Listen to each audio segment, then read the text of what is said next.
The U.S. Senate has passed a crucial funding bill that could bring the longest government shutdown in history to an end within days.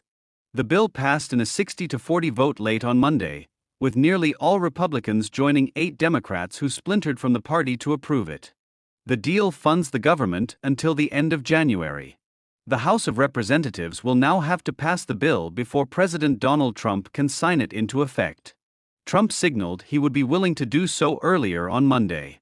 The deal came to fruition over the weekend, after some Democrats joined Republicans and negotiated an agreement to get federal employees back to work and essential services restarted. Republicans, who hold a 53-47 majority in the Senate, needed the measure to clear the 60-vote minimum threshold. Democratic Senators Dick Durbin, John Fetterman, Catherine Cortez Masto, Maggie Hassan, Tim Kaine, Jackie Rosen and Jeanne Shaheen broke from the rest of their party to vote in favor of the funding bill. They were joined by Maine's Angus King, an independent who caucuses with the Democrats, who also voted to reopen the government. Only one Senate Republican, Kentucky's Rand Paul, voted with the majority of Democrats against it. The announcement of the bill's passage was made to a largely empty room, but the senators who stayed until the end cheered and applauded. "We are going to reopen government. We are going to ensure that federal employees will now receive compensation that they're earned and deserve," Senator Susan Collins, a Republican who played a key role in authoring the bill, said after it passed.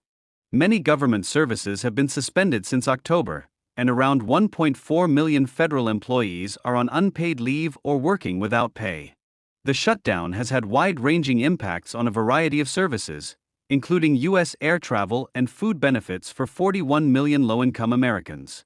On Monday, more than 2,400 flights across the U.S. were canceled according to airline traffic tracker FlightAware. At least 9,000 were delayed.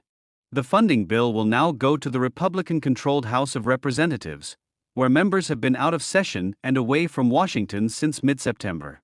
On Monday, with the Senate deal seemingly in reach, House Speaker Mike Johnson called members of his chamber back to Washington. The House will begin discussing the measure on Wednesday, although it is unclear exactly how much time that process may take. Republicans have a 2-seat majority in the House, so every vote will count.